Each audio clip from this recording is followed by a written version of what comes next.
Answer sheet එකේ ඔයාලා උත්තර ලියපු ආන්සර් ෂීට් එකේ හරි වැරදි ලකුණු කරන්න. හොඳයි. ඒකේ හරි වැරදි ලකුණු කරන්න පේපර් එකේ නෝනා හරි පිළිතුර විතරක් ලකුණු කරගන්න නැත්නම් ඔයාලට මෙහෙම කරන්න පුළුවන්. පේපර් එකේ මුකුත් ලකුණු කරන්නේ නැතුව කරන්නේ නැතුව ගිහිල්ලා ගෙදර නැවත මම හිතනවා ඒක සුදුසුයි කියලා. මේක මෙහෙම ගෙදරවන් ගිහිල්ලා දැන් අපි සාකච්ඡා කරනවානේ. නැවත ගෙදරදී මේ පේපර් එක තනියම ලියන්න. ඒකට අපි කතා කරපු දේවල් නැවත ගෙදරදී ඔයාලා මතක් කරගන්න අවස්ථාවක් ලැබෙනවා. right? නැවත පේපර් එක ගෙදරදී ලියලා නැත්නම් මෙතනදී ඔය උත්තරේ ලකුණු කරගන්න එක මහ දෙයක් නෙමෙයි පුතේ. නැවත ගෙදරදී ලියලා තමන්ගේ හරි වැරදි බලන්න. මොකද ඉවැරදි පිළිතුරු ටික ඒක ඔයාලා ගත්තේ තියෙන නිසා. මම හිතනවා ඒක සුදුසුයි කියලා වඩා දැන් අපි ඔකේ හරි වැරදි ලකුණු කරගන්නවට වඩා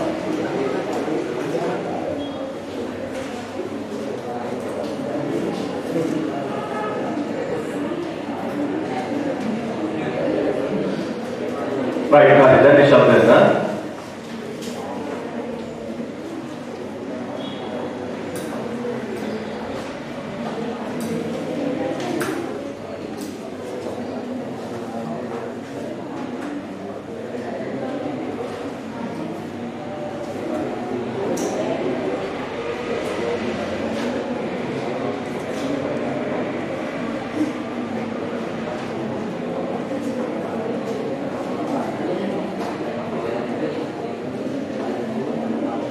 Right, පළවෙනි ප්‍රශ්නේ මධ්‍ය සැකසුම් ඒකකයේ සම්බන්ධයෙන් නිවැරදි ප්‍රකාශය වන්නේ මධ්‍ය සැකසුම් ඒකකයේ සම්බන්ධයෙන් නිවැරදි ප්‍රකාශය. එතකොට මධ්‍ය සැකසුම් ඒකකය ගැන කතා කරද්දී අපි දන්නවා මධ්‍ය සැකසුම් ඒකකයේ ප්‍රධාන කොටස් තුනක් තියෙනවා. මොකක්ද මධ්‍ය සැකසුම් ඒකකයේ ප්‍රධාන කොටස් තුන? මොනවද මධ්‍ය සැකසුම් ඒකකයේ ප්‍රධාන කොටස් තුන? රෙජිස්ටර් මතකය, අංක ගණන යන තාර්කික ඒකකය, පාලන ඒකකය. right. එතකොට වේගවත්ම මතකයක් වල වාරක මතකයේ පිළිදලා තියෙන්නේ මේක ඇතුළේද? වාරක මතකයේ තියෙන්නේ මේක ඇතුළේද? නෑ. වාරක මතකයේ මේක ඇතුළේ නෙමෙයි තියෙන්නේ. වාරක මතකයේ කොහෙද තියෙන්නේ? වාරක මතකයේ තියෙන්නේ මොකද? සසම්භාවී ප්‍රවේශ මතකයේ කියන්නේ RAM එක. RAM එක ඊළඟට මධ්‍ය සැකසුම් මේකේ CPU එකක් ගත්තොත් මෙන්න මේ දෙන්න අතරමැදියෙක් විදියට තමයි පුතේ වාරක මතකයේ ක්‍රියාත්මක වෙන්නේ. එතකොට RAM එකේ ඉඳලා දැන් අපි දන්නවා input device වලින් ගේන දත්ත RAM එකේ ගබඩා වෙනවා. ඒ දත්ත ඉස්සෙල්ලාම RAM එකේ ඉඳලා යවන්නේ වාරක මතකයට. වාරක මතකයෙන් තමයි මධ්‍ය සැකසුම් මේකට යන්නේ. මධ්‍ය සැකසුම් මේකේ තුල තමයි රෙජිස්ටර් මතකයේ ඉන්නේ. එයා ඒව සකස් කරලා අගගණනාව තාර්කිකව සකස් කරලා නැවත වාරක මතකයේ තුල ගබඩා කරලා තමයි RAM එක වෙත ගෙනියන්නේ. එතකොට එයා ඊට පස්සේ ප්‍රතිදාන ප්‍රතිදානය කිරීම සිද්ධ වෙනවා. ඒතර උත්තර මතක තියාගන්න වාරක මතකය සසම්භාවී සහ මධ්‍ය සැකසුම් මේකකයේ අතරමැදියෙක් ලෙස තමයි ක්‍රියාත්මක වෙන්නේ. පැහැදිලිද? අතරමැදියෙක් විදියට ක්‍රියාත්මක වෙන්නේ. හැබැයි මෙයාට අපි කියනවා මධ්‍ය සැකසුම් මේකක මතකය කියලා. අපි කියන්නේ මධ්‍ය සැකසුම් මේකක මතකය කියලා. ඊට මධ්‍ය සැකසුම් මේකකයේ තුල පිහිටි මතකය මොකක්ද? රෙජිස්ටර් මතකය. ඒක හරියට ඔයාලගේ අම්මා කියනවා අල්ලපු ගෙදර ඉන්නේ මගේ පුතා කියලා. ඒ වගේ වැඩන්නේ කවුද? මධ්‍ය සැකසුම් මේකකයේ කියනවා මධ්‍ය සැකසුම් මේකක මතකය කියන්නේ කවුද? වාරක මතකය කියලා. පැහැදිලිනේ? මධ්‍ය සැකසුම් මේකකයේ කියනවා මධ්‍ය සැකසුම් මේකක මතකය කියන්නේ මොකද්ද? වාරක මතකය. හැබැයි වාරකයේ ඉන්නේ මධ්‍ය සැකසුම් මේකකයේ තුලද? නැහැ. පැහැදිලිනේ? right. එතකොට වේගවත් මතකය වන වාරක මතකය මධ්‍ය සැකසුම් මේකකයේ තුල නෙමෙයි පිහිටලා තියෙන්නේ. ඒ වුණාට පුතේ අපි මධ්‍ය සැකසුම් මේකකට තමයි කියන්නේ මේ මධ්‍ය සැකසුම් මේකේ තුල පිහිටි මතකයේ රෙජිස්ටර් මතකය. හැබැයි මධ්‍ය සැකසුම් මේකක මතකය කියන්නේ වාරක මතකයට පිළිතුරු ලියපු පොලේම එහා පැත්තේ හොතර මෙන්න දේරවල් ගාගෙන තරවත් දාලා තරවත් දාලා යන්නේ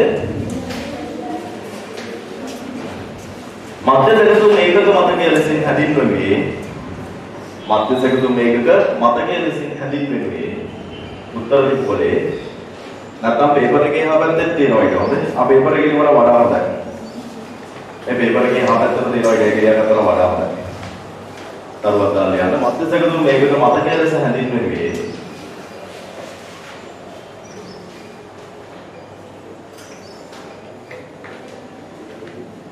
මධ්‍ය සැකසුම් ඒකක මතකය ලෙසින් හැදින්වෙන්නේ වාරක මතකයයි. මධ්‍ය සැකසුම් ඒකක මතකය ලෙසින් හැදින්වෙන්නේ වාරක මතකයයි. මෙය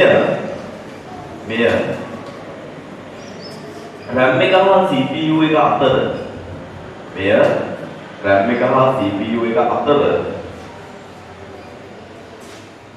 මෙය RAM එක හා CPU එක අතර මැදියකු ලෙසින් ක්‍රියාත්මක වේ. මෙය RAM එක හා CPU එක අතර මැදියකු ලෙසින් ක්‍රියාත්මක වේ. මෙය RAM එක හා CPU එක අතර මැදියකු ලෙසින් ක්‍රියාත්මක වේ. අතර මැදියකු ලෙසින් ක්‍රියාත්මක වේ.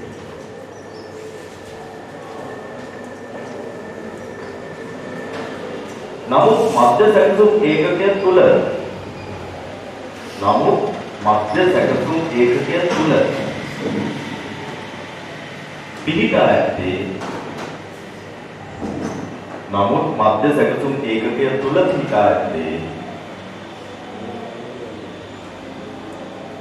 පටල මාත්‍ර මතකයි.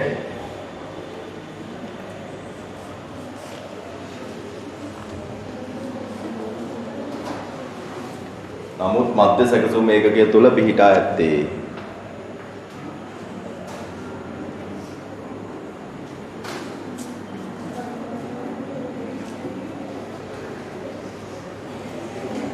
මොකක්ද?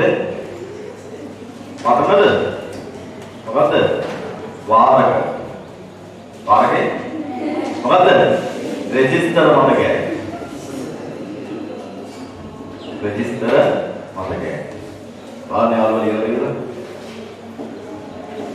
උදේ වලම මතක තියාගන්න ඕන සිද්ධියක්. දැන් මම මේ පේපර් එක මේ විදිහට සාකච්ඡා කරන්නේ මේ හේතුවෙන් තමයි. නැත්තම් මට මේක උත්තර ටික වලට ඉන්ටර්නෙට් එකෙන් මේවල අතර මොනවා හරි ගන්නත් තිබුණා. මම මේක සාකච්ඡා කරන්නේ මේ වගේ ප්‍රශ්න වලින් බලලා අමතක වෙච්ච දේවල් 10 වසර විෂය නිර්දේශ දින දේවල් නැවත මතක් කරනවා. මේ ක්‍රමවේදය පාවිච්චි කරනවා දිගටම පේපර් එකක් කරලා පේපර් එක පන්තියේ සාකච්ඡා කිරීම තුලින්. රයිට්. දෙක ඒතකොට අපි බලන්නේ MCQ උත්තරේ කතා කරේ. ඒතකොට ඒක වැරදිනේ. ඉවැරදි ප්‍රකාශ හාල් දෙන්නේ වේගවත්ව මතකයේ වල වාරක මතකයේ පිට ඇත්තේ මේ තුල කියලා අහලා දෙන්න. ඒක වැරදි. දෙක මධ්‍ය සැකසුම් ඒකකයේ වේගය මනිනු ලබන්නේ හර්ට්ස් නම් ඒකකයේ.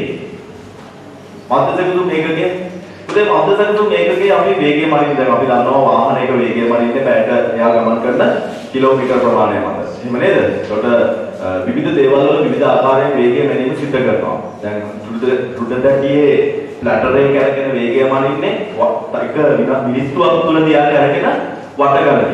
හරි එක මිනිත්තුවක් තුල වට 7200ක් රුඩදැකියේ තියෙන ප්ලැටර් එක අරගෙන නෝ. ඒ විදිහට තමයි වේගය මනින්නේ. එතකොට මධ්‍ය සැකසුම් ඒකකය ගත්තාම පුතේ මධ්‍ය සැකසුම් ඒකකය කරන්නේ අපි ලබා දෙන දත්ත සකස් කරලා ඒව තොරතුරු විදිහට ප්‍රතිකාරණය කරන එක ලබා දෙන එක නේද කරන්නේ. එතකොට අපි බලනවා මේ දත්ත සැකසුම් වේගය එක තප්පරයක් තුලදී මෙයා කොච්චර දත්ත සකස් කරනවද? එහෙම නැත්නම් ඒක ලස්සනට කියනවා නම් එක තප්පරයක් තුලදී කොච්චර උපදේශ ප්‍රමාණයක් ක්‍රියාත්මක කරනවද කියන එක තමයි බලන්නේ. ඒතකොට අපි මධ්‍ය සැකසුම් ඒකකය එක තප්පරයකට එක උපදේශයයි නම් ක්‍රියාත්මක කරේ. අපි කියනවා එයාගේ ස්පීඩ් එක හර්ට්ස් 1යි කියලා. එක තප්පරයකට උපදේශ 1000ක් ක්‍රියාත්මක කරා නම් අපි කියනවා හර්ට්ස් 1000යි. ඒක කෙටි කරලා කියනවා කිලෝ හර්ට්ස් 1යි කියලා. තේරුණානේ? අපි හිතමු 1000ව 1000. ඒ කියන්නේ කිලෝ හර්ට්ස් 1000ක් මෙයා ක්‍රියාත්මක කරා නම් ඒක තප්පරයකට. අපි කියනවා මෙගා හර්ට්ස් එකක්. ඒක වේගයක් මෙයාට දෙනවා කියලා.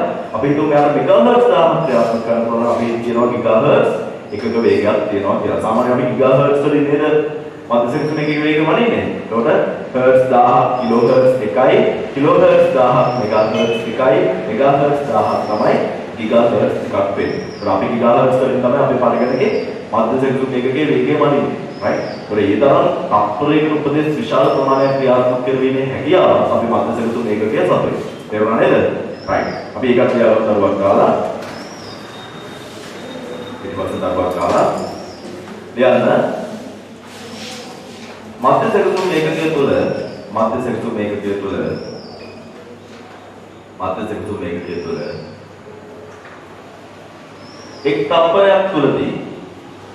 එක් තප්පරයක් තුලදී මධ්‍ය සැකසුම් ඒකකය තුළ එක්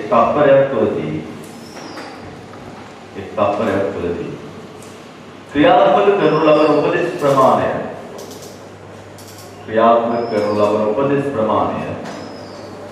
මධ්‍ය සැකසුම් ඒකකය තුළ එක් තප්පරයක් තුලදී ක්‍රියාත්මක කරනු ලබන උපදේශ ප්‍රමාණය එහි වේගය ලෙසින් හැඳින්වේ. එහි වේගය ලෙසින් හැදින්වෙනවා. මධ්‍ය සැකසුම් ඒකකය තුළ එක් තත්පරයක් තුළදී ක්‍රියාත්මක කරන ලබන උපදේශ ප්‍රමාණය එහි වේගය ලෙසින් හැදින්වෙනවා. Where hertz, a capital H symbol is a hertz. Where hertz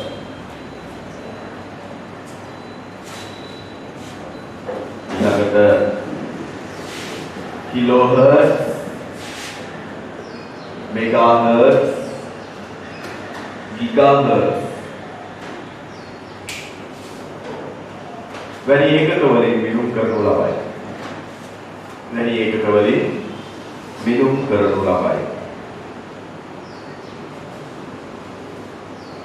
වැනි ඒකක වලින් මිදුම් කරනු ලබයි.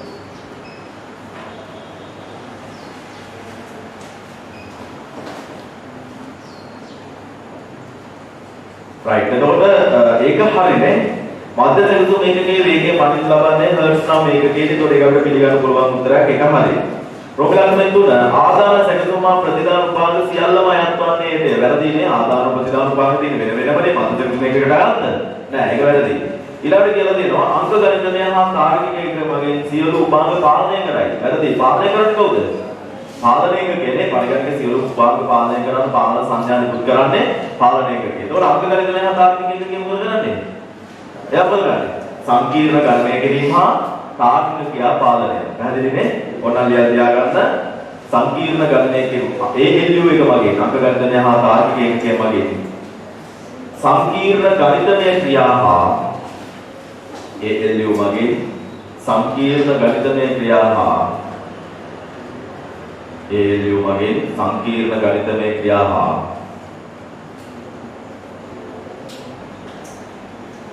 තාර්කික ක්‍රියා පාලනය කිරීම සිදු කරයි. සංකීර්ණ ගණිතමය ක්‍රියා හා තාර්කික ක්‍රියා පාලනය කිරීම සිදු කරයි.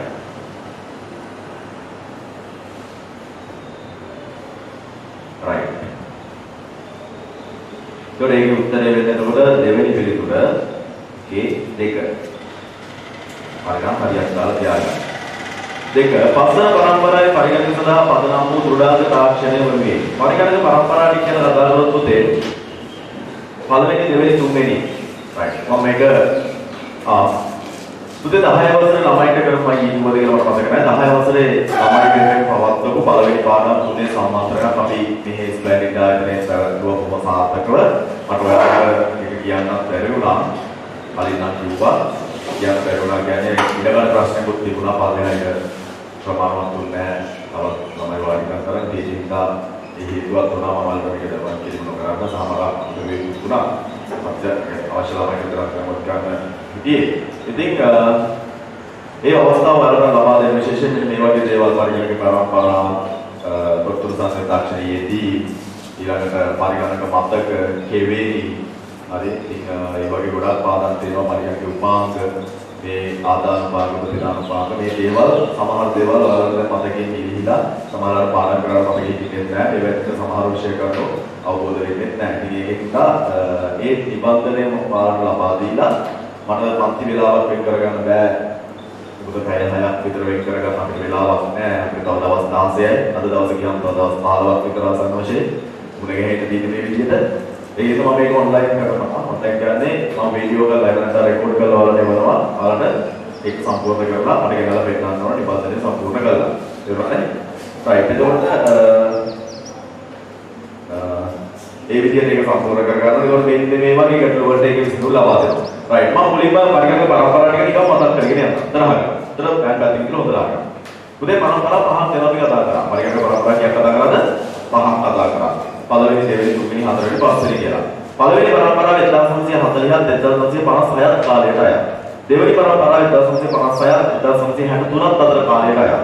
තුන්වෙනි පරම්පරාව 1963ත් 1975ත් අතර කාලයට අයත්. හතරවෙනි පරම්පරාව 75 ඉඳලා 89ට අයත්. පස්වෙනි පරම්පරාව අපි ඉන්න පරම්පරාව 89 ඉඳලා නූතනයේ මේ දක්වා තියෙනවා. පැහැදිලි නේද? එතකොට මේ පරම්පරා පහේ පාවිච්චි කරන දෘঢ়ාංග තාක්ෂණය ගැන කතා කරද්දී පළවෙනි පරම්පරාවේ පාවිච්චි කරලා තික්තගණන කියන තාක්ෂණය සහ අර ජෝසප් ජැක්පාට් හදපු මොනවද උදේ? සිදුරුපත්.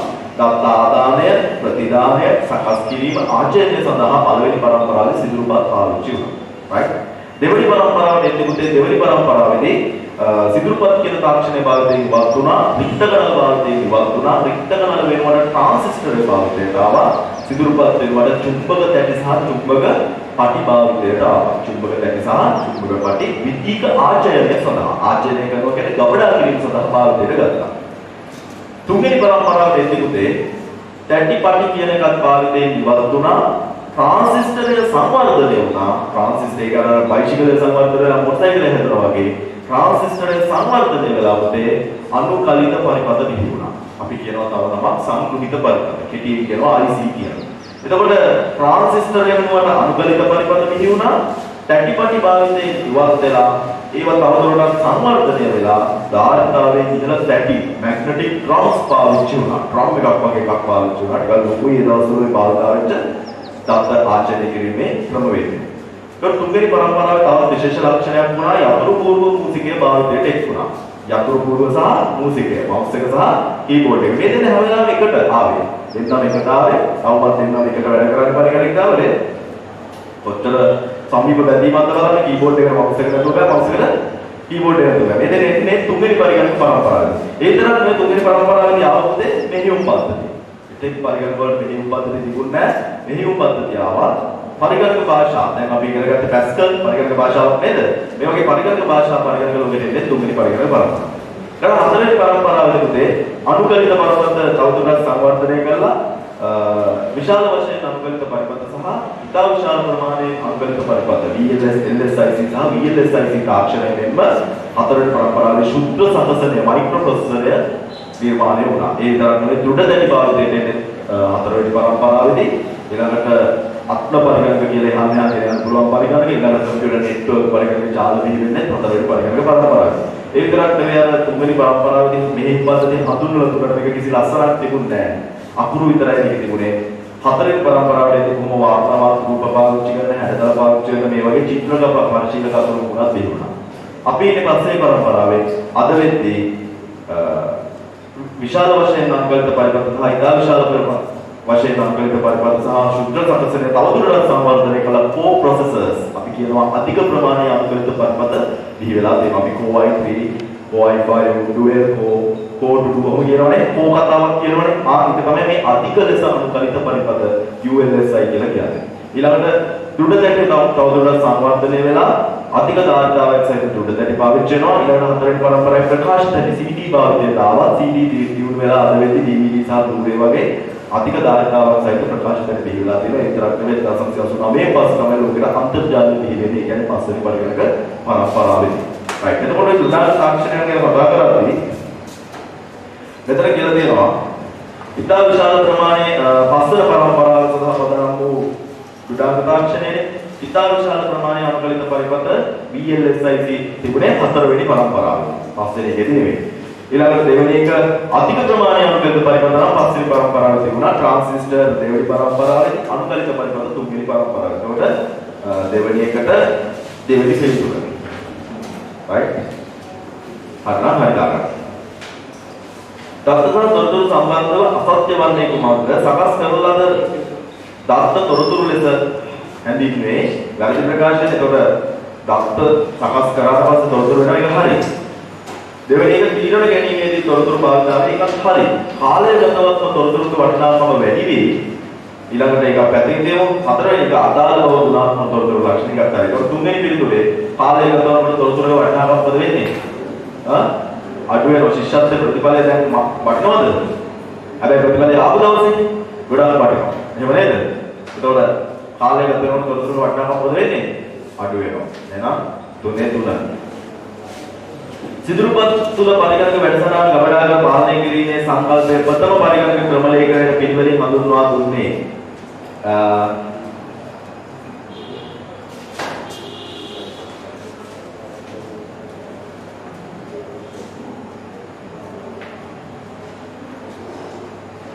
අපි දන්නවා පොතේ සිදුරුපත් තුල පරිගණක වැඩසටහන් ගබඩාගත පාලනය කිරීමේ සංකල්පය හඳුන්වලා දුන්නේ. ප්‍රථම පරිගණක වැඩසටහන නිර්මාණය කරේ කවුද? ඇඩා ඔගස්ටා. එතකොට ඇඩා ඔගස්ටා මේ වැඩසටහන නිර්මාණය කරේ මොකක් සඳහාද?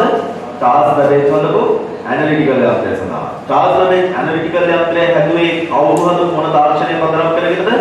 ජෝසප් ජැක්වාට් හදපු සිදුරුපත් තාක්ෂණය. සිදුරුපත් තාක්ෂණය තුළ දත්ත ආදානය, ගබඩා කිරීම, කියන ආචරණය, ප්‍රතිදානය සහ සකස් කිරීම කියන සංකල්ප ලෝකෙන හඳුන්වලා දුන්නේ චාල්ස් බැබේජ්. ඒකින්ද අපි ආර පරිගණක තියාගන්නේ. එතකොට අන්න ආචරණය කරේ වැඩසටහන. ඒ ක්‍රමලේඛනය හැදුවේ ඇඩාවස්ටා. ගබඩා කරේ කවුද? චාල්ස් බැබේජ්. එතකොට වෙන්න ඕන මෙතන චාල්ස් බැබේජ් සහ ඇඩාවස්ටා ලව්ලේස් කියන කෙනා. ඒතර හතරේ තුන.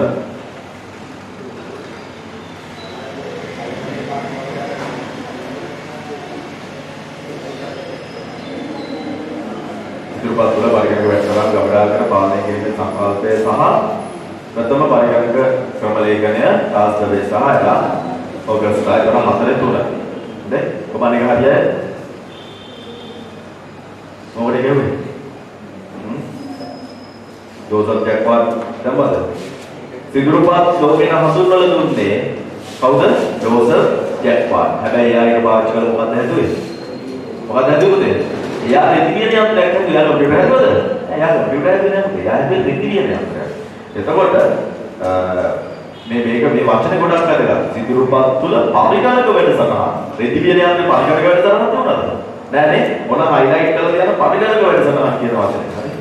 පරිගණක වැඩසටහන. right? අන්න ඒ වගේ ප්‍රශ්න අහපු ගමන් දන්න දේවල් උනත් කරකවල දාන්න එපා පුතේ. කියවන ප්‍රශ්න හොඳේ 5. පරිගණක පරම්පරාව සැලකිලිමේදී ජාලකරණය සඳහා පළමුවට සහාය දැක්වේ පුතේ 4 වන පරිගණක පරම්පරාව. පරිගණක පරම්පරාව සැලකීමේදී ජාලකරණය සඳහා සහාය දැක්වේ 4 වෙනි පරිගණක පරම්පරාව. අන්තර්ජාලය 5 වෙනි පරම්පරාව. හොඳේ? right හය. පහළ දැක්වෙන උපාංග අතරින් දත්ත කියවීම හා ලියවීම අඩුම වේගයක් ඇති උපාංගය මොකක්ද උදේ? චුම්බක පටි. වැඩිම වේගය තියෙන්නේ මෙතන තියෙන එකෙන් වැඩිම වේගය තියෙන්නේ උදේ සැරලිදාවගේ. සැරලිදාවගේ. හැබැයි අපි දන්නවා පරිගණක භාග දාන්න මතක කරගන්න රෙජිස්ටරය තමයි වැඩිම, දෙවෙනියට වාරකය, තුන්වෙනියට සම්භාවි, ඊට පස්සේ තමයි අනිත් පැය තියෙන්නේ. හොඳයි right. 7. පරිගණක පද්ධතියක භාවිතාවන උපාංග කීපයක් පහත දැක්වේ. හරි. පරිගණක පද්ධතියේ භාවිතාවන උපාංග කීපයක් පහත දැක්වේ. මේ ආදාන ප්‍රතිදාන දිත්ත කාර්ය දෙකම කරන්න පුළුවන් උපාංග. ස්පර්ශ සංවේදී ඉරේන පුළුවන්. ඉස් බලවන්න පුළුවන්. එතකොට A සහ C වෙන්න ඕන.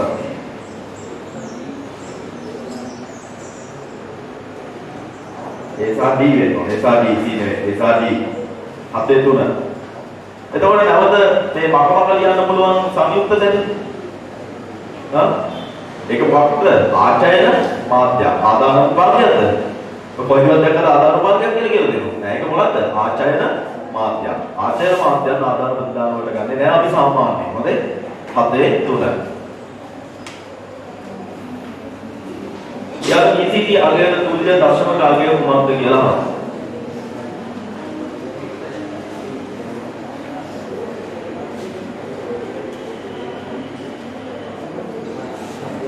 බලන්න මේ BCD කේන්ද්‍රකමේදී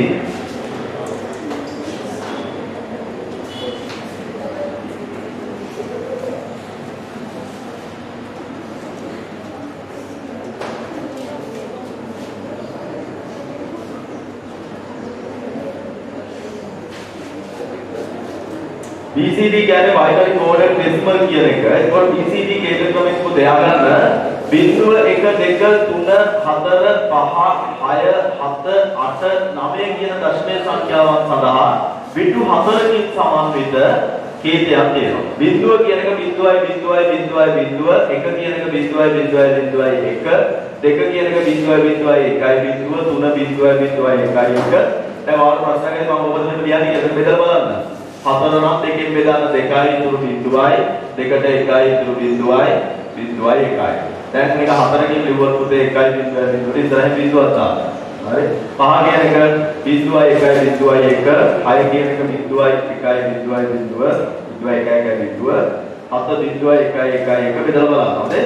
1යි 0යි 0යි 0 9 1යි 0යි 0යි 1 ඔය විදිහට අපි පිටු 4ක් එකේවා හෝ බිඳුවේවා මොනවා හරි තියෙන ප්‍රමාණයට බිට් කියලා කියන්නේ. මෙතන බිංදු 4කින් එකකයක් ගානේ දැක්කුවා.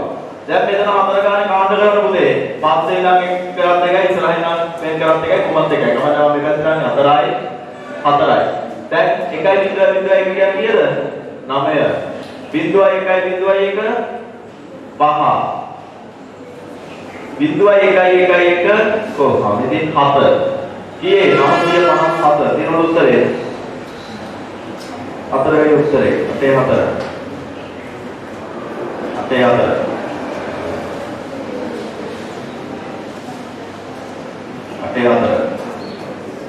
ඊළඟට අපේ පාද සඳහන් කවරක් මගේ යන සංඛ්‍යා හතරේ ආරෝහණ ප්‍රතිපාදිය.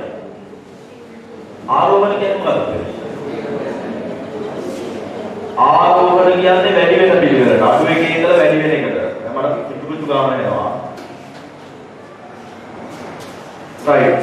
බලන්න. අපි විවිධ සංඛ්‍යා පාදවලින් අෂ්ටමය, ද්විමය, දශමය, ෂඩ්දශමය මේ විවිධ සංඛ්‍යා පාදවලින් තියෙන මේ සංඛ්‍යා අපි දන්නේ මේ සංඛ්‍යා අතර සංසදීන් සිද්ධ කරද්දී අපි පාවිච්චි කරන්නේ දශමය සංඛ්‍යා පද්ධතිය. එහෙම නැතුව අපි සංසදීන් කරන්න පුළුවන්ද? බෑ. එහෙනම් මම මේවා ඔක්කොම දශමය සංඛ්‍යා පද්ධතිය බවට පරිවර්තනය කරගන්න ඕන. පළවෙනි එක තියෙනවා පොතේ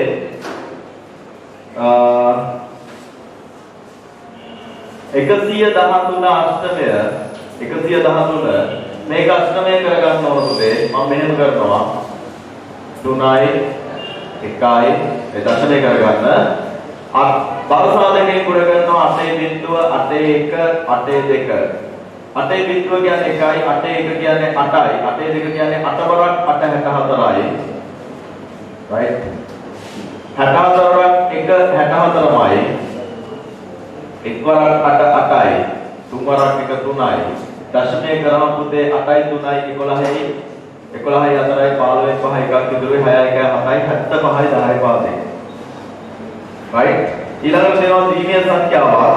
ඒකවල මම එකක් හදාගත්තා මේ 75 දශමය වලින් අපි ඊටම මේක මම මේක දෙන්නානේ ඒ දෙන්නා නේද right ඊට පස්සේ ද්විමීය සංඛ්‍යාවක් දෙනවා 1යි 1යි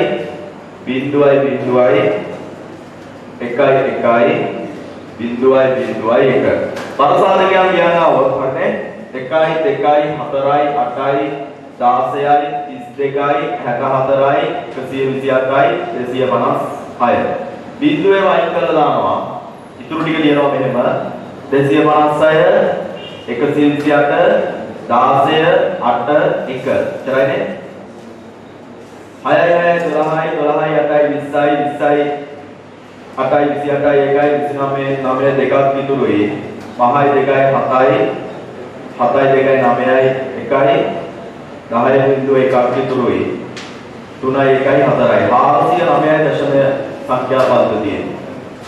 කරනවද නෑනේ? බලන්න ඊළඟට 160 දශමය කරන්න යන්නේ දශමයමයි 1a කියන එක මම දශමය කරගන්න ඕන 1යි a 16 පාදේ a කියන්නේ 10 1 ගුණ කරනවා 16 බිඳුවෙන් ගුණ කරනවා 16 එකකින් පරසාධකය 16 බිඳුව 1යි 16 1 16යි 1 වරක් 16 16යි 10 වරක් 1 10යි 6යි 2යි 26යි 10යි පාදේ right දැන් වැඩි මේකේ ඉඳන් අඩු එකට හැදුවොත් පුතේ sorry අඩු මේකේ ඉඳන් වැඩි මේකට හැදුවොත් අගේ අඩුම සංඛ්‍යාව 26 ඒ කියන්නේ 1a 16 පාදේ ඊට පස්සේ කවුද 113 8 පාදේ කියන්නේ 75 කියන එක ඊළඟට 160 10 පාදේ ඊළඟට ආන්ගාර වම් ගාන එක එතකොට කීයද උත්තරය ආවේ උත්තරක් කියන්නද හතරද පහක් වෙයි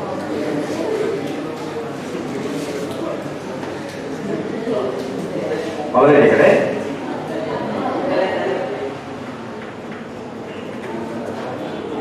හතර වෙන්නේ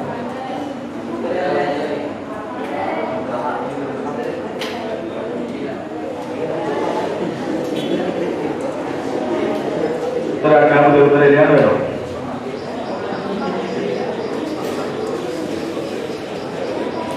මේක වෙලාවේ printing list එකක් මේ පළවෙනි MCQ ප්‍රශ්නේ උත්තරේ කියලා එහා පැත්තට. වෙනවද? 1A 16 කියලා ගිහිල්ලා අනිත් පැත්තට. කමක් නැහැ උත්තරේ ලියාගන්න.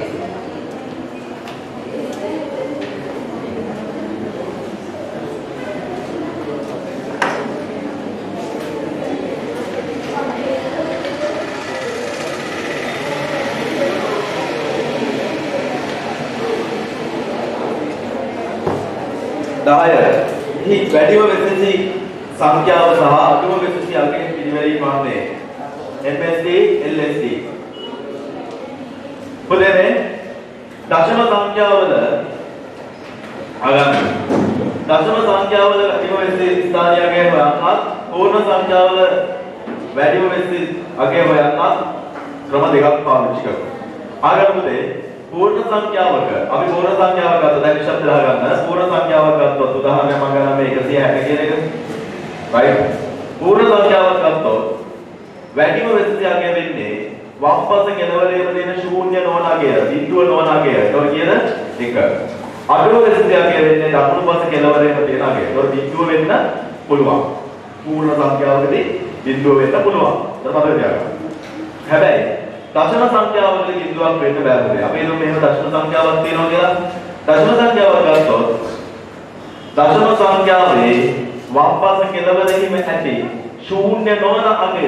දැන් මේක එයා මේක නම් අපේ සංඛ්‍යාව මේක වැඩිම වෙසසි අගය වෙන්නේ වම් පස කෙළවරේ තියෙන ශූන්‍ය නොවන අගය. ඒක බිඳුව නෙවෙයි කියද? මෙතනදි එක තමයි අපි ගන්නේ වැඩිම වෙසසියගේ විදිහට. අඩුම වෙසසියගේ ගන්න පුතේ දකුණු පස කෙළවරේ තියෙන ශූන්‍ය නොවන අගය. ඒක බිඳුව නෙමෙයි මොකද්ද? 4.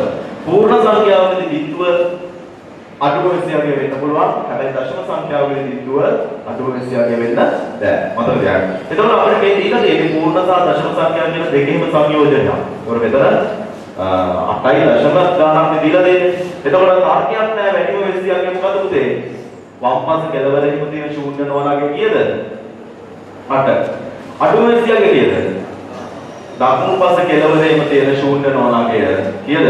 5. 8 සහ 5. 8 සහ 5. 10 දෙක එතකොට. කොබලගේ MCQ ප්‍රශ්න 10 10ම හරියට උත්තර බලන්න. 10 10 දෙක තරුවෙක් ඉන්නවා. තව දෙන්නයි. 10 10 මාන දෙන්නයි වෙන්නේ. 9ක් හරියද? අරගෙන ඕල් දෙනවා නේ. මේකේ වෙලා තියෙන්නේ මේ බලන්න. මේකේ මේ printing mistake එකක්. මේක මෙතන ඉන්නවා එකක් පැනලා දෙන්න. හොඳයි ඔන්නම ඔයාලා මෙතන වන්නේ කියලා ගන්න. ඒක ඕල් දෙනවා නේ. ඒක ඕල් දෙනවා. හරි ඒකේ ඕල්. එතකොට 9ක් කොහොමද තියෙන්නේ නේ. කොහොමද අපි අගයන් බලලා එකක් එක්ක 9ක් හරියයි.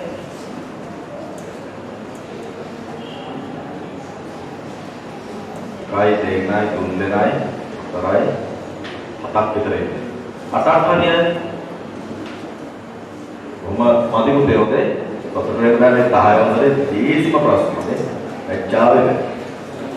right 11. යන ශබ්ද සමේ සංඛ්‍යාව සමාන වන අෂ්ටමය සංඛ්‍යාව වනුයේ. පුතේ ශබ්ද සමේ සංඛ්‍යාවක් අපිට කෙලින්ම අෂ්ටමය කරන්න බෑ. ශබ්ද සමේ සංඛ්‍යාවක් ඍජුවම අෂ්ටමය කරන්න බෑ. අපිට වෙනත් සංඛ්‍යා පදයක් බවට පරිවර්තනය කරගන්න ඕන. අතරමැදි සංඛ්‍යා පද්ධතියකට පරිවර්තනය කරගන්න ඕන. 1.0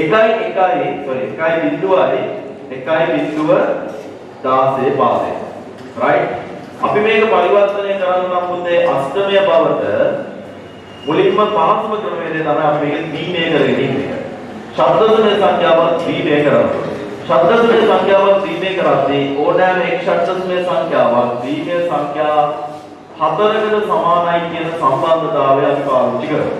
එතකොට මම මේ කෙලවරේ ඉඳන් පටන් ගත්තොත් බිඳුව කියන එක බිඳුව 4 බලමුදේ බිඳුව කියන එක බිඳුව 4 ඕනෑම එක් ශබ්ද සමේ සංඛ්‍යාවක් ද්විමය සංඛ්‍යා 4කට සමානයි. බිඳුව කියන්නේ ද්විමය සංඛ්‍යාවක්. එක කියන එක 1.0 ආය බිඳුව කියන එක 1 2 3 4 කියන එක 1.0 ලියන්න පුළුවන්. right ඔන්න හොඳයි මේ ශබ්ද සමේ සංඛ්‍යාව ද්විමය කරාම දැක්කේ.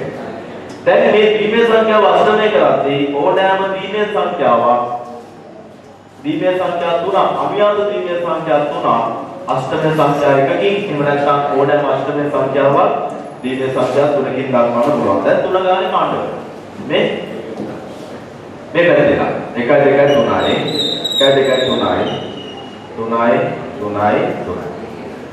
එතකොට බිඳුවයි මෙතන 2යි බිඳුවයි 1යි. උත්තරේ වෙන්න ඕන 1යි බිඳුවයි 2යි බිඳුව ඒ පාදේ. දෙකක් නෑ අපි වනේ. දෙවෙනි එක 11 කොහොමද ගහන්නේ? ඇස්කියා යුනිකේත ක්‍රමයන්හි අනුලක්ෂණ ප්‍රමාණය නිවැරදිව දැක්වෙන පිළිතුර වන්නේ. ඒතර අපි දන්නවා කේත ක්‍රම හතරක් තියෙනවා. BCD, ASCII, EBC, DIC, Unicode. නේ?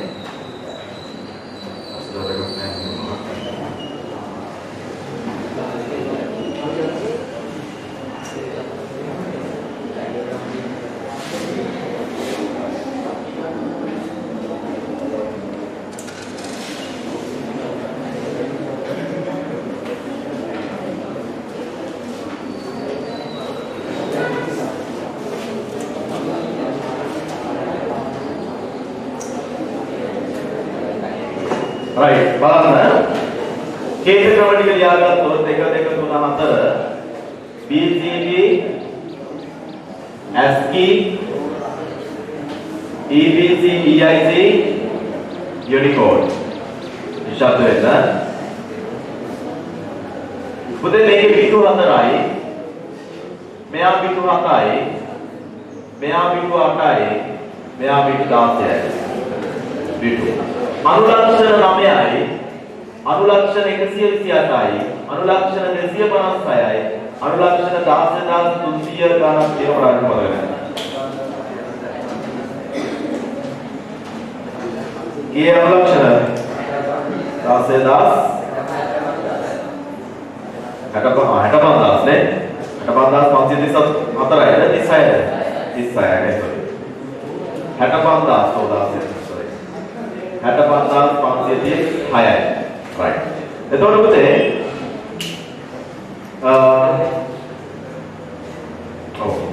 ASCII සහ Unicode යන කේත ක්‍රමයන්හි අනුලක්ෂණ ප්‍රමාණය මේක මොන පිටපස්සේ කියලා තියනවද මේක මොන පිටපස්සේ කියලා තියාගන්න අවශ්‍ය නම් හැමෝම නෙවෙයි අවශ්‍ය නම් ලියන්න Taman තමයි Taman රෝල් වෙනද කියලා දන්නේ ASCII සහ Unicode කේත යන කේත ක්‍රමයන්හි අනුලක්ෂණ ප්‍රමාණය නිවැරදිව දැක්වෙන්නේ ASCII වල 128යි Unicode ක්‍රමයේ 65536යි. පළවෙනි එක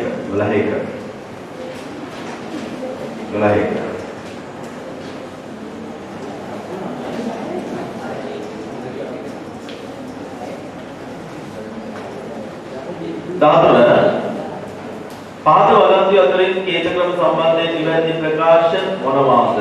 ප්‍රකාශයක් වත් කියලා හඳුනන අනේ ප්‍රකාශය උඩේ ABCD කියලා දීලා තියෙන්නේ.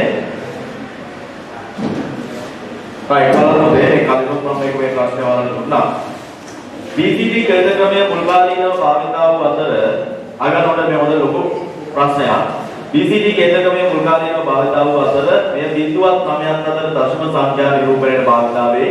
ඒක හරියි. BCD මුල්ම කාලේ පාවිච්චි වුණේ පළවෙනි දෙවෙනි පරිගණක පරම්පරාවල.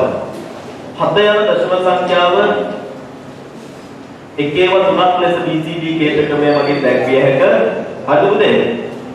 හරිනේ? හරිද? වැරදි. ඇයි පිටු කීයකින් පෙන්නන්න ඕනද? පිටු 4කින් පෙන්නනවා බිඳුවයි 1යි 1 වෙන්න ඕන. හොඳයි. බිඳුවයි 1යි 1යි 1 වෙන්න ඕන. එතකොට BCD කේත ක්‍රමයෙන් දැක්වම වැරදි එක. එතකොට A හරි B වැරදි. ASCII කේත ක්‍රමය ANSI ආයතනය මගින් සකස් කර සම්මත කර ඇත. ඔව්. තවද මේ පිටු 7ක් භාවිතා කර අනුලක්ෂණ 128ක් නිරූපණය කරයි. ඒකත් හරි. A හරි C හරි. IBM සමානම මේන්ෆ්‍රේම් පරිගණක සඳහා භාවිතා කර පිටු 8කින් හා අනුලක්ෂණ 256කින් යුත් කේත ක්‍රමයක් ලෙස EBC DIC හැඳින්විය හැක. ඒකත් හරි. දැන් ACD දෙක. ඔබ දෙක හරියට? ඒකට කලින් අපි කතා කරන්නේ. right. A සමානයි බිඳුව සහ B සමානයි බිඳුව නම් සපය ඇති පරිපථයේ ප්‍රතිදානය x වන්නේ මොකද ප්‍රශ්නයක් අපි බලමු.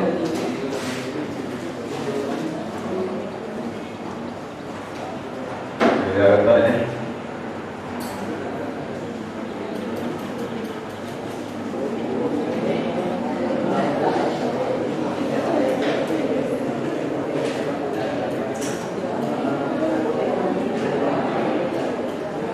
Right, from me, what was the answer?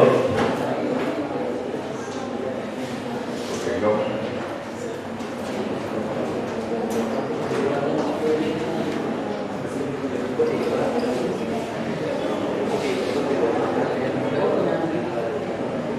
Right, me balana.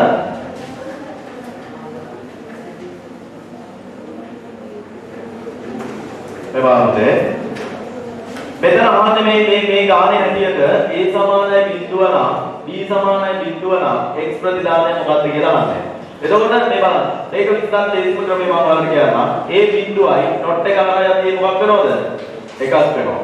ආයෙ මෙතන A බිඳුවයි මේ ඩොට් එක හරහා යද්දී බිඳුව එක වෙනවා. රයිට්? එක වෙනවා.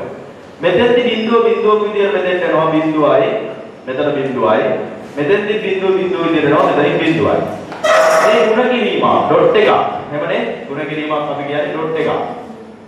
පුතේ මට කියන්නේ එක් වරක් එක කීයද? එක් වරක් එක එකයි. බිඳුවරක් බිඳුවයි. මේ තියෙන එකතු කිරීම ක්ලාස් එක එක බිඳුවේ එකතු කරාම කීයද? එකයි. ප්‍රතිදානය මොකද්ද? 1.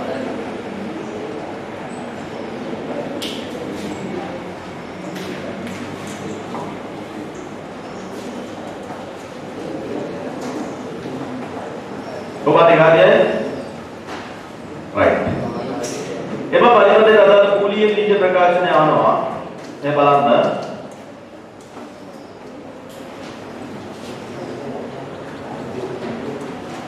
मेरा एक उदाहरण है, डॉट टेका क्लास टेका. में A dash से नाम देते थी, B dash से नाम देते थी. मेरा A मेरा B माई, मेरा A dash dot मेरा डॉट टेका B dash.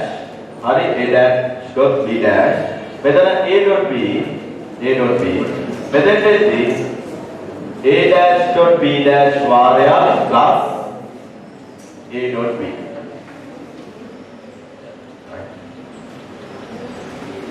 ඔය dash කියන එක තමයි උඩුගමාවක් දාලා දෙන්නේ උදේ dash කියන එක සංකේතවත් කරන උඩුගමාවක් දාලා දෙන්නේ එතකොට උත්තරේ වෙන්නේ එකනේ එක පහළ මේක පරිවර්තන පද්ධතියේ විදුලිය සපයා ක්‍රියාත්මක කළ විට අප මුලින්ම දාගෙන පණිවිඩය දර්ශනය ජනනය කරනු ලබන්නේ කවරක් වගේද බූටි වීඩියෝ එක බලුවා YouTube එකේ දානසල ළමයි තා බූටි වීඩියෝ එක බලපෑ දොස්සන් බා බූටි පරිවර්තන පද්ධතියේ ආරම්භ ක්‍රියාවලිය මේකනේ කීයේ දෙනා බලලා දෙන්න හරි 10 වසරේ ළමයි දාපේවත් බලපිය ඒවා තියෙනවා ඔයාලට විභාගෙට 65ක් එන්නේ 10 වසරේ 65 ඔයාලට කීයද 35යි. දෙවරනේ 35යි. 10 වසර තමයි වැදගත්ම එක ලේසියෙන්ම ලකුණු ගන්න පුළුවන්. මේ බූටි වීඩියෝ එක බලන්න. හරි. YouTube එකේ. right. ඒක කියලා තියෙනවා මේකේ A to Z. හොඳේ? පරිගණක පද්ධතියේ විදුලිය සපයා ක්‍රියාත්මක කරන අපි මුලින්ම දකින්නේ BIOS වගේ නිරූපණය කරලා ලබන තිරය. BIOS කියන්නේ පරිගණකයේ තියෙන ස්ථිරාංකය. කියනවා ස්ථිරාංකය වගේ. දැන් මෙතන නිකන්වල තිබුණා පරමාර්ථමත් මතකය වගේ කියනවා. හරිද? පරමාර්ථ මතකය කියන්නේ මුතේ BIOS වලට ඉන්න හිතින්න දැන් දීපු කෙනා. එයා නෙමෙයි පරිගණක පද්ධතිය ආරම්භක ක්‍රියාවලිය සිද්ධ කරන්නේ. ආරම්භක ක්‍රියාවලිය සිද්ධ කරන මූලික ආදාන ප්‍රතිදාන පද්ධතිය කියන්නේ බේසික් ඉන්පුට් අවුට්පුට් සිස්ටම් එක. ඒ කියන්නේ BIOS එක. right? ඊළඟට 17 පරිස්ථිරාංක වගේ කියන එක 16ට එන්න ඕන 17 පරිගණකයේ නව මුද්‍රණ යන්ත්‍රයක් සවිකර විට එහි නිසි ක්‍රියාකාරීත්වය සඳහා පරිගණකය තුළ ස්ථාපනය කළ යුතු මෘදුකාංගය අයත්තන මෘදුකාංග වර්ගීකරණය මොකද පුතේ අපි කම්පියුටර් එකකට printer එකක් හරි මොකක් හරි අලුත් device එකක් සම්බන්ධ කරන් දාන්න ඕන. දාවක වැඩසටහන. දාවක වැඩසටහන දාන්න ඕනේ නැත්නම් එළව් වැඩසටහන කියලා අපි කියනවා drivers කියන එක. ඒක අයත් වෙන්නේ පුතේ උපයෝගී තාම මෘදුකාංග වලට. 11 ජංගම උපාංග මත ධාවනය වන වාණිජමය මෙහෙයුම් පද්ධතිය පුතේ Windows අපිට free දෙනවද?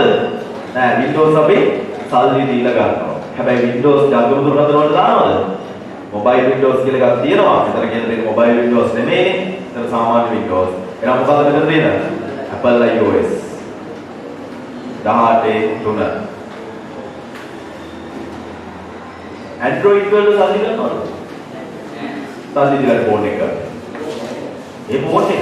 ඒතර Android නොමිලේ. ඇයි පුතේ මිනිස්සු ওই තරම් අමාරුවෙන් මේ උපදෙස්යක් හදලා නොමිලේ දෙන්නේ? Google සමාගම ওই තරම් අමාරුවෙන් කොච්චර හොඳ best operating system එකනේ. කොච්චර හොඳ මේ උපදෙස්යක් හදලා නොමිලේ දෙන්නේ. ඇයි නොමිලේ දෙන්නේ?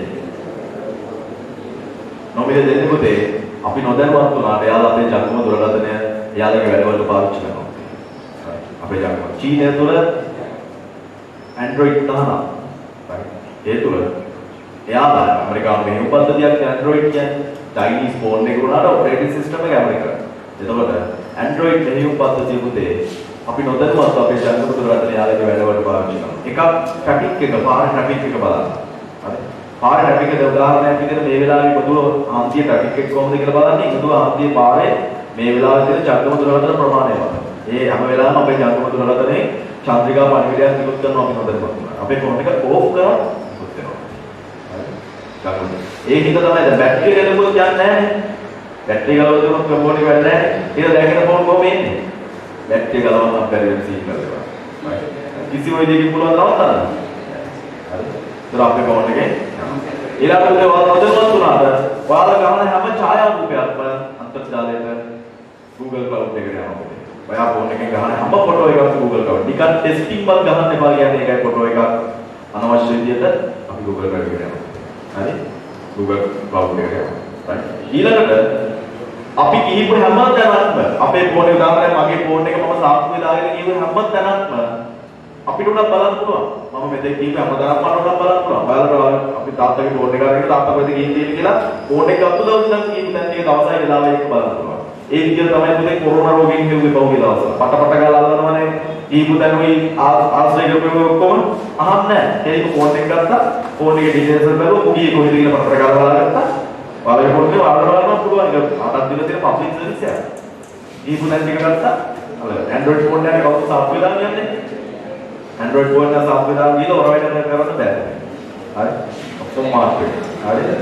ෆෝන් එකේ ඉතල මාර්ක් එක. හරි. ඒ වගේ අපි නොදැනුවත් හරි ෆෝන් එකේ ඡායාරූපයක් යම් විදියකින් ගත්තා. ඔයාලා නොදැනුවත් ඒක අන්තර්ජාලයට එකතු වෙනවා පුතේ. ඒකනේ අපි කියන්නේ ෆෝන් එකට දෙන්න දානවා. මොහොම යකනවද මන් දන්නේ නැහැ කියේ ඩයලොග් එක වයි. වහිනවනේ. කවුද උන් අදින්නේ? Google එකෙන් අදිනවා. උන් අපිට නිකන් දෙන්නේ. හිතන්න ඕන නිකන් දෙනකොට නේ. මොනවද නෑ නිකන් දෙනකොට මොකද ඇති කියලා. right? Apple වලත් එහෙම තමයි. එයාලගේ කියලා දෙයක් නෑ. උන් සල්ලි දීලා කියන උන් මේ වැඩේ කරගන්නවා. right. ඊළඟ ඉස්සරහට තාක්ෂණයක් කරනවා පුතේ. ජංගම දුරකථන කැමරාව ස්වයංක්‍රීයව ක්‍රියාත්මක වෙලා අපි ෆෝන් එක මෙහෙම කනේ තියා ගන්නවා කියලා. මෙහෙම කනේ තියා ගන්නකොට මේ කැමරාව ස්වයංක්‍රීයව ක්‍රියාත්මක වෙලා අවුට නිරීක්ෂණය කිරීමේ ක්‍රමවේදයක් ඉස්සරහට ඒගොල්ලෝ ජංගම දුරකථන තුල යොදා ගන්නවා කියලා මම දැක්ක අන්තර්ජාල ආරක්ෂණ විභාගය වල දීලා දුන්නා. එතකොට අපි හිතමු මේකේ හොරෙක් කියලා. මෙයා හොරාට ඉන්නවා නේද?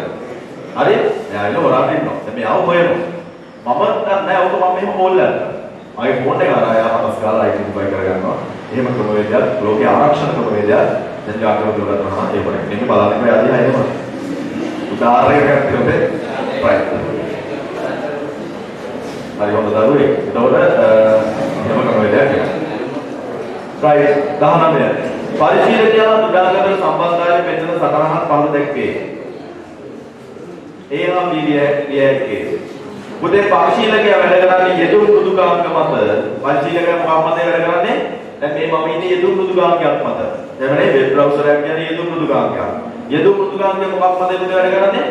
මෙහෙයුම් පද්ධතිය මත. එතකොට A යෙදුම් මෘදුකාංගය B මෙහෙයුම් පද්ධතිය තුන්වෙනි පිළිතුර. විද්‍යුත් පැතුම්පත් කෝෂයක් තුළ ඇතුළත් කර ඇති count E2F3 මගින් කියවෙන්නේ මේ පුතේ බලන්න. E2 කොලම් F3 කිව්වහම මේ බලන්න මේ වගේ ගමන දීපු ගමන් පුතේ ලෝභ නැතුව කොලයක් අරගෙන මෙහෙම ලියා ගන්න. ඊළඟට 1 2 3 4 දක්වා ලියනවා. මෙතන තියෙන සාමාන්‍යයෙන් 3 දක්වා විතරයි. කොහොම මේ මෙහෙම ඊළි ටිකක් ගහලා මේක ලියා ගන්න පුතේ. එහෙම නැතුව මේක විසඳන්න කියොත් වර්ධිනවා. හරි? ඔයා හිතනවා ඔයාලට වැඩ මනුස්සයෙක් වැඩ කියලා අපි මනුස්ස මොනවා මාර්ගය මනුස්ස වැඩ තමයි. E2 කියන්නේ මේක බලන්න F3 කියන්නේ මේක. එතකොට මේ පරාසය කියන්නේ මෙන්න මේ කෝෂ පරාසය. එහෙම නේද? මේ කෝෂ පරාසය. මේ කෝෂ පරාසයට අයත් පුතේ F2 ඊළඟට E3. එහෙනම් මෙතන තියෙනවා E2 සහ E3 යන කෝෂයන්ගේ අධ්‍යයනයේ එකතුවයි වැරදි. E2 E3 F2 F3 යන කෝෂයන්ගේ අගය සාමාන්‍යයි වැරදි. E2 E3 F2 F3 යන කෝෂයන්ගේ අගයන්ගේ එකතුවයි වැරදි. කවුන්ට්නේ E2 E3 F2 හා F3 යන කෝෂයන් තුල අගයන් ඇතුළත් කෝෂ ගණනයි. අගයන් අඩංගු කෝෂ ගණනයි 24. right මට කියන්න ඒ ප්‍රශ්න 10 11 සිට 20 දක්වා ප්‍රශ්න 10 10ම හරියට උත්තර බලන්න 10 10ම හරියට කෙනෙක්වත් නැහැ හරි ප්‍රශ්න එක ගන්න යනවා හරි එකක් ඊළඟට ඒ 10 9ක් හරියට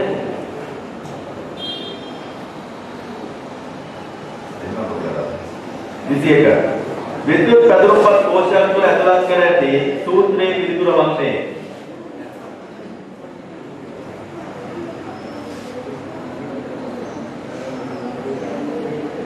දැන් මාස් එක්ක මම තරහය બોલાවනේ පේපරයක් තියෙන එක වැරදුනක් ගන්න පාඩම් කරේ එකක් ගන්න උතුවාදයක් දෙන්න කියලා. ඔව් හිතන්න පොතේ බලන්න ක්ලාස් එක අවුලවල ඔබ ඉස්සෙල්ලා ඕල් එක ගන්න මට.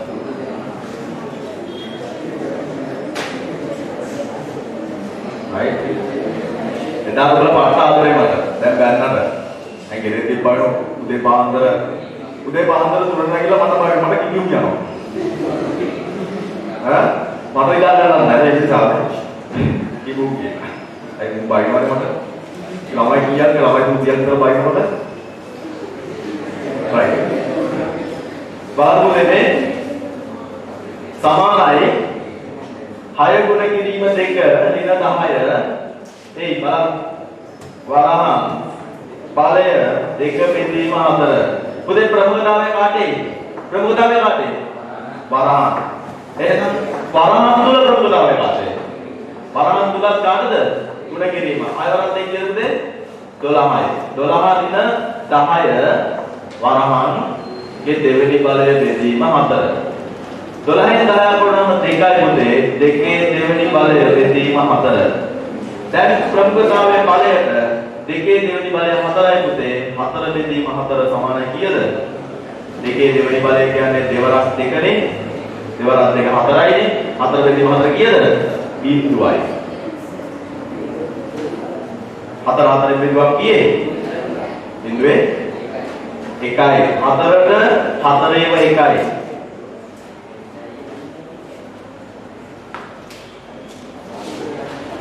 විසියක පාද පැතුම්පතේ දැක්වෙන y සමානයි x වර්ග ඍණ 3යි x ඍණ 7 යන වර්ගජ සිද්ධිය සඳහා වන ඛණ්ඩාංකයි ඒ උපයෝගී කරගැනීමෙන් 26 27 28 ගැටලු සඳහා පිළිතුරු සපයන්න. පළවෙනි මේජයේ x ඛණ්ඩාංකද දෙවෙනි මේජයේ y ඛණ්ඩාංකද නිරූපණය කරයි කියලා තියෙනවා.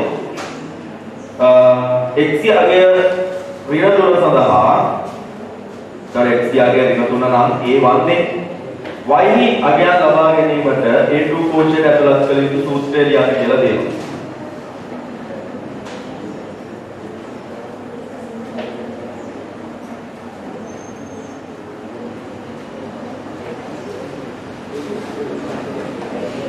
right එතකොට පුතේ මේ සමීකරණේ y සමානයි x වර්ග ඍණ 3යි x ඍණ 7 y සමානයි ඍණ 3නේ ඍණ 3 වර්ගය ඍණ 3 ඍණ 7 නේමනේ දැන් ඍණ 3 කොහෙද තියෙන්නේ පුතේ ඍණ 3 තියෙන A1 වල සමානයි A1 ගේ වර්ගය මේ විදිහට දක්වනවා. ඍණ 3 ගුණ කිරීම A1 ඍණ 7. කර උත්තරේ කිය දෙකද? 1. පළවෙනි උත්තරේ 22 1. ඉහළට A2 ඇතුළත් කර සූත්‍රයෙන් J2 දක්වා පිටපත් කිරීමට වඩා සුදුසු මහා නිවැරදි ක්‍රමවේදය මොකක්ද? J2 දක්වා පිටපත් කරන වඩා සුදුසු මහා නිවැරදි ක්‍රමවේදය පිටපත් කිරීමේ ක්‍රම දෙකක් කතා කරා. කොපි පේස්ට් සිද්ධාන්ත වලට පුරවන මොකක්ද? නිරෝධ හැන්ඩලේ පාවිච්චි කරන්න පුළුවන්. පේජයක් එක පේජයක් දිගේ තිරස් එක දිගට යනවා නම් වඩා සුදුසු වෙන්නේ මොකද්ද? නිරෝධ හැන්ඩලේ. 23 3.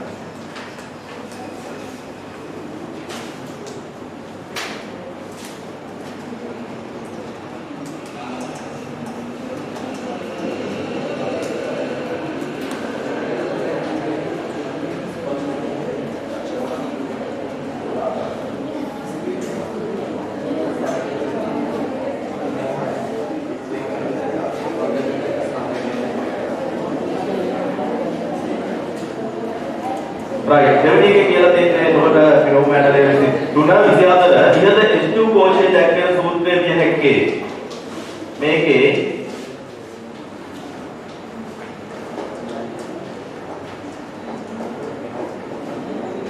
පුතේ බලන්න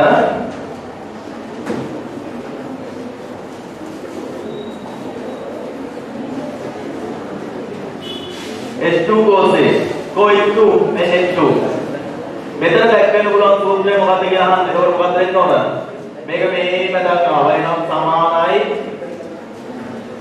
A1 කියන එක H1 වෙන්න ඕන පුතේ. ඒකේ දෙවෙනි බලය දින 3 ගුණ කිරීම H1 ඍණ 7 වෙන්න ඕන. කියන උත්තරේ පළවෙනි එක. 24 1.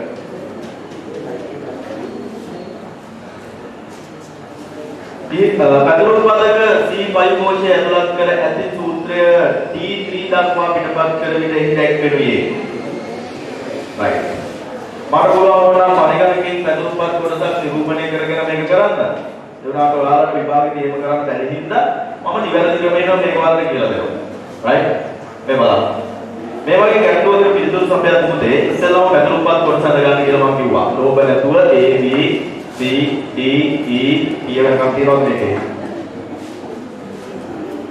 D E ඇති. 1 2 3 4 5.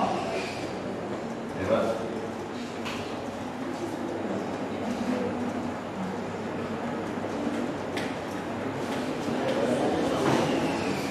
right.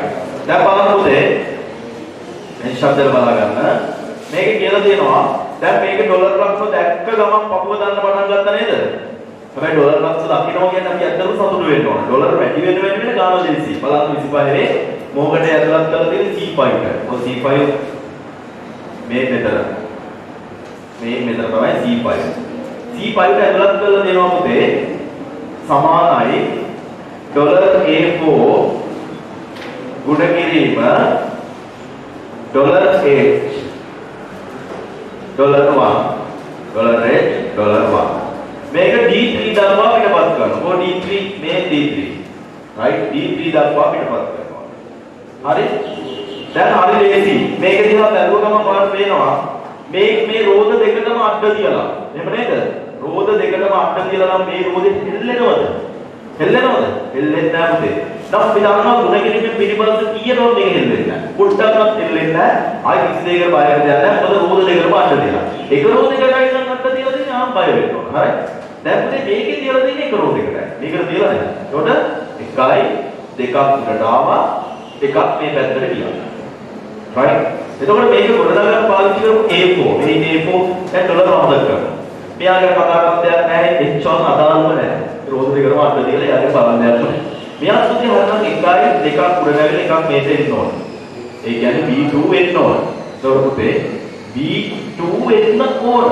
හැබැයි A B වෙන්න බෑ නේද? A අපිට ඉස්සරහින් අධ්‍යාත්මය තියලා. එහෙනම් අපි මෙතන $A හෝ 2 වෙන්න පුළුවන්. ගුණ කිරීම $H $1ම තමයි. කරනවානේ? right. උත්තරේ 1 25ත් 1. අමාවටට කියව ගන්නවා නම් ගොඩනේ. 26 පහළ දැක්වෙන ගොනු 4 හොඳින් පරීක්ෂා කරන්න. මේක වදන් සැකසුම් මෘදුකාංගයක් කරා විවෘත කොට සංස්කරණය කළ හැකි ගොනු වර්ගයේ අයත් පිළිතුර කුමක්ද? පුතේ TXT කියන්නේ ටෙක්ස්ට් ෆයිල් එකක්. ඒක වදන් සැකසුම් මෘදුකාංගයකින් වෙනස් කරන්න පුළුවන්. මම මේක පෙන්නන්න අමාරු වදන් සැකසුම් මෘදුකාංග ආශ්‍රයෙන්ම. දැන් අපි වදන් සැකසුම් තව කතා කරේ නෑ. 6 වෙනි පාඩම අපේ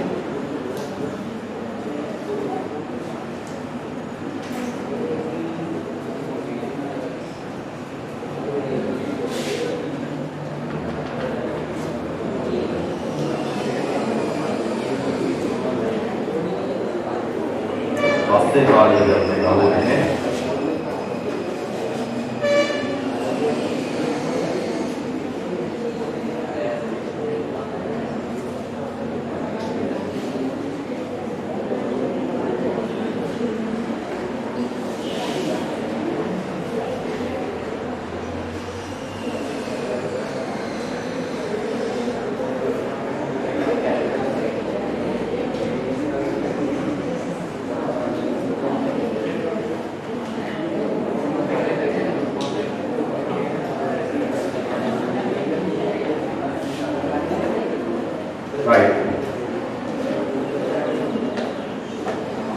මෙතනදී මම ඉස්සරහ කොට මෙතෙන් වෙන මේ දිගුවන් ගැන කතා කරන්න. right. ගොනුවල දිගුව කියන එක අපි කතා කරනකොට මෙහෙයුම් පද්ධති පාඩමේදී එක්ස්ටෙන්ෂන් කියන එකෙන් මේ දිගුව භාවිතා කරලා තමයි මේ මෙතන මේ පෙන්නන්නේ ගොනු නාමය සහ දිගුව කියන එක. මේ දිගුව භාවිතා කරලා තමයි සාමාන්‍ය ගොනුවක් මොන විරුද්ධ වෙන්න ඕන ක්‍රියාත්මක වෙන්න ඕන මොන මුදුකාංගය හරහාද කියලා තීරණය වෙන්නේ මේ හරහා. right.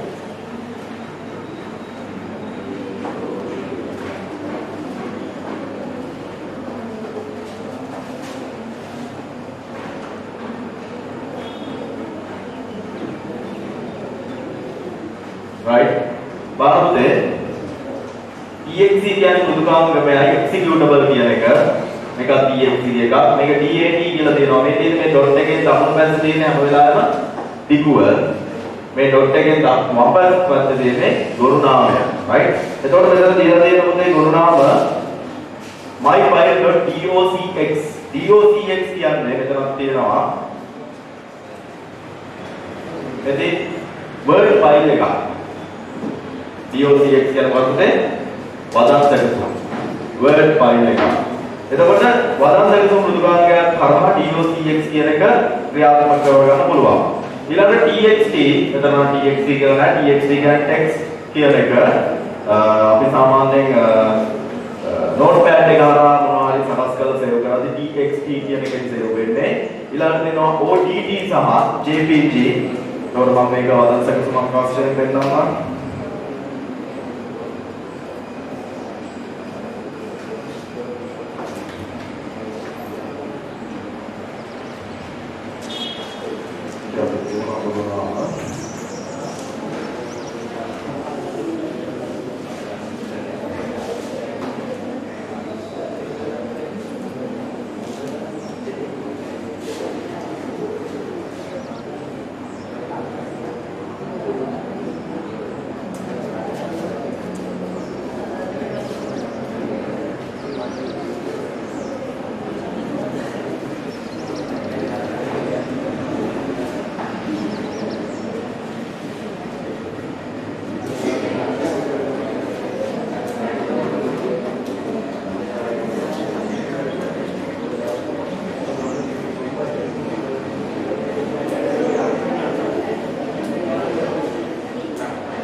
කියන්නේ අපි මේ පාවිච්චි කරන LibreOffice වලට අදාළ ගුණ නාමයක්. මේක මම මේ පාඩම කරද්දී මම පෙන්නන මේ නේද මේක එතනක තියෙනවා ඔක. දේව් කිරීම කියන තරයි.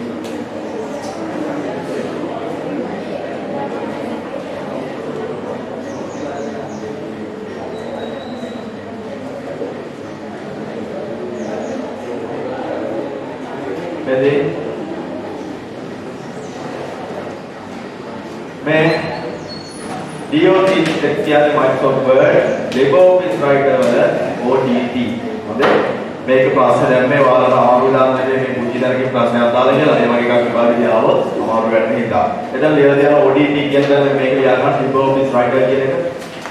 LibreOffice Writer වල මොනවා මේ දිගුව තමයි ODT කියලා කියන්නේ. ODT කියලා කියන්නේ LibreOffice Writer වල දිගුව extension එක.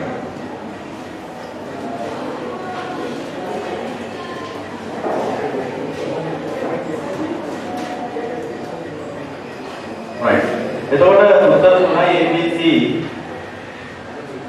දෙවෙනි පිටුර 32 එක. කොහොමද ඒක හරියට ලියුවද? නෝනේ කොහොමද?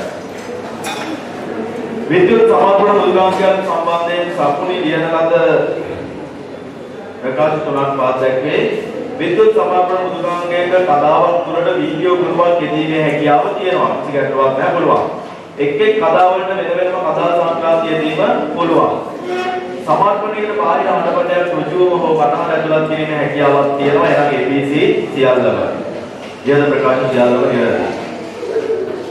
24 පාද සමාර්පණ මුදුගාංග අතරින් විවෘත හා වාණිජමය මුදුගාංග LibreOffice Impress කියන එක විවෘත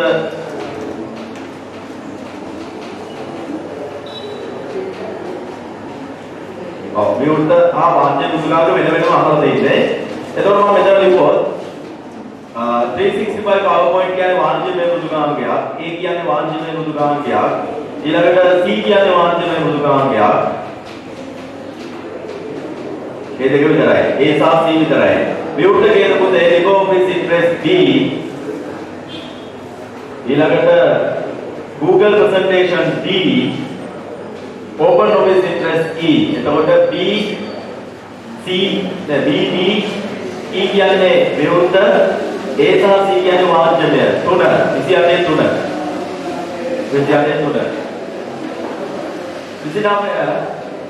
මෙතන දීලා දෙනවා. මේකේ තුන්වෙනි පිළිතුර හොඳේ. 28 තුන්වෙනි පිළිතුර. පාද දියදී පැතුරුම්පත් කොටස් අතුලින් 33 34 ප්‍රශ්න වලට පිළිතුරු සපයන්න. ඉහත පැතුරුම්පතෙහි C1 කෝෂයෙහි A1 ධන A2 ලෙස A2 ලෙස ලියා ඇත. C2 දක්වා පිටපත් කළ විට ලැබෙන පිළිතුර කුමක්ද කියලා අහන්න.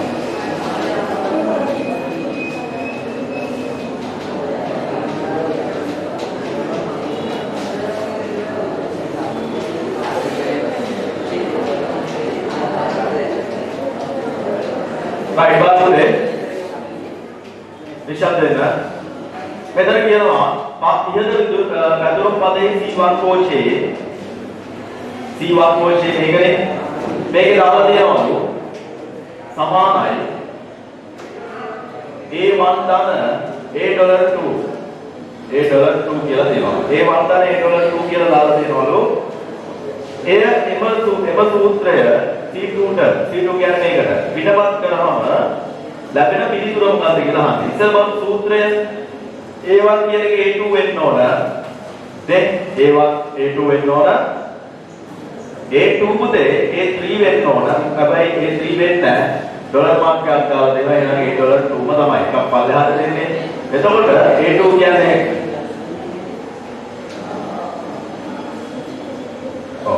A2 කියන්නේ 10යි 10 ධන 10 10 කීයද පුතේ මේක දෙන්නවා කීයද 20යි 29 4 C1 කෝෂයේ ඉහළම සූත්‍රය C3 ට පිටපත් කළ විට එහි දර්ශනය වන්නේ කුමක්ද C1 C3 දක්වා පිටපත් කරනවා පුතේ A3 ධන A2 වෙන්න ඕන. A3 ධන A2 වෙන්න ඕන. ඒ කියන්නේ දෙවෙනි එක. ඉහළ එක. කර කඳුරුපත් තුළ භාවිතා කරන්නේ පහත සූත්‍රවත් සිත අතුරේ. නිවැරදි නොවන්නේ කුමන පිළිතුරද කියලා අහනවා. කඳුරුපත් තුළ භාවිතා කරන්නේ පහත සූත්‍රවත් සිත අතුරේ නිවැරදි නොවන්නේ කුමක්ද කියලා අහනවා.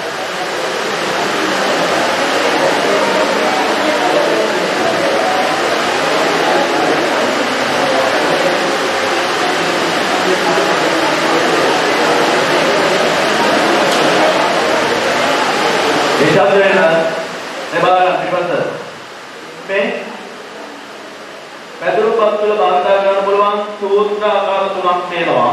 මෙතනින් සමාන ලකුණේ අනිවාර්ය සූත්‍රයක් මොකද විද්‍යාවක් මොකද පටන් ගන්න ඕන? සමාන ලකුණේ ආරම්භ වෙන්න ඕනේ නේද? ඒකට මෙතන සමාන ලකුණ යොදලා නැහැ. ඒක වැරදි. 31 එක වැරදි. 32 පරිගණක ජාලයක් සඳහා භාවිත වන මාධ්‍ය පිළිබඳව දැක්වෙන වාක්‍ය කිහිපයක් පහද දැක්වේ. වාක්‍ය කිහිපයක් පහද දැක්වේ. මේ සාමාන්‍ය ප්‍රකාශය වන්නේ 1. කම්පි සහිත සමාක්ෂක කේබල් වල දත්ත සම්ප්‍රේක්ෂණ වේගයේ ප්‍රකාශ තන්තුවට සාපේක්ෂව ඉතා අඩුය. කබර් කම්පි සහිත සමාක්ෂක කේබල් වල දත්ත සම්ප්‍රේක්ෂණ වේගය ප්‍රකාශ තන්තුවට වඩා අඩුයි. ඇයි? ප්‍රකාශ තන්තුවල මොනවද පාවිච්චි කරන්නේ? ආලෝකය. ආලෝකය තමයි ලෝකෙ තියෙන වේගවත් මාධ්‍ය. එහෙනම් ඒක හරියි. වැරදි කියලා අහලා තියෙන්නේ. Bluetooth සහ Wi-Fi තරංග රේඩියෝ තරංග වල පිරිසුලකේ. ඔව්නේ වර්ධිත තරංග පාවිච්චි කරලා දත්ත සම්ප්‍රේක්ෂණය කරන්නේ Bluetooth සහ Wi-Fi.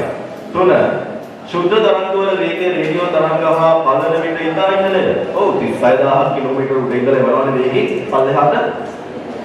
ගත්තානේ. ආවරණය කරන ලද අකුරු කම්බි යුගලවල මිල ප්‍රකාශ තන්තු මිලට වඩා වැඩි නැමෙතේ ප්‍රකාශ තන්තුයි මිල අධිකම වෙන්නේ. හොඳේ එතකොට 4. සංනිවේදන මාධ්‍ය වලින් මිල අධිකම මාධ්‍ය තමයි ප්‍රකාශ තන්තු කියන්නේ. හොඳේ රයිට්. කොහොමද ඒ අන්තිම ප්‍රශ්න 12 හරියයි. 12 හරියි. Baik, itulah hari. Dan kalau kita yang ketiga dia apa tulis?